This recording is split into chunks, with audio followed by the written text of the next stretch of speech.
Now let's say you're Gary Gensler, and you're thinking about this, because this is happening in real time in front of you. Right. What should you do? Well, I think Gary ought to have a series of town meetings explaining how stocks work. I know that Melissa mentioned the term naked shorting the other day, and people went nuts on that.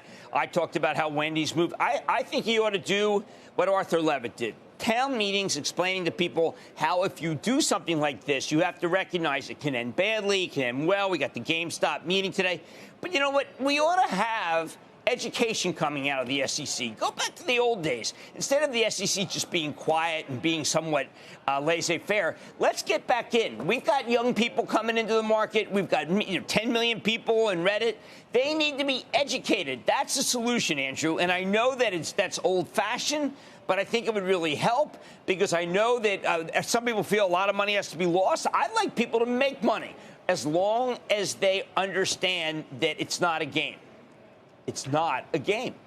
Jim, I did see you weighing in on Lordstown this morning as well. And it's funny because I was reading about Lordstown yesterday and thinking, I wonder if this is going to be one that the Reddit crowd or the Wall Street Bets crowd then jumps in to defend, because you've got to imagine there's a big short position potentially taking place in Lordstown just based on what you're hearing. Oh, totally. And in the same way they can do Hertz. Lordstown, I've had them on. I'd like to say I'd say that they're challenged. When you have that going concern, obviously, I don't think that you don't really need to augment that. It's obvious that they're in big trouble.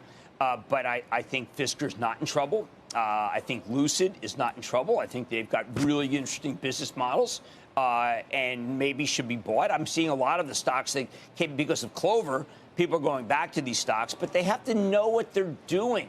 And only through education can they do that. We have to talk about them. We have to explain them. The SEC has to, again, have town halls explaining to people what investing means. I mean, I think people know more about not hitting, having to hit on a 16 if the dealer's got a queen. I mean, I think that there's more knowledge about blackjack than there is about these. There's more knowledge about sports betting than there is about stocks. We can change that, but the government has to recognize that they have a role, and the role is education. And if they don't, and Gensler knows that. He wrote a really good book. But if they just do it laissez-faire, a lot of money will be lost. And it's just not easy to do. I mean, I can see the SEC setting up a seminar and say, come learn more about stock trading and how many seats do they fill versus hey, you want to come watch some gambling, or you want to come watch some betting on sports, or maybe see what happens at the craps table? But you don't know. Levitt did it. They had a lot of town hall meetings, and they worked. Maybe we get some of the more exotic, mad tendies kind of people in a room and have them talk about why they do what they do. Have the options guys who have no choice but to sell calls and they can't hedge. Tell them what they do and just educate. I don't know what else to say. If we don't educate, then we're not doing our jobs, because otherwise it really is just gamification and gambling, and we shouldn't support that. Shepard Smith here. Thanks for watching CNBC on YouTube.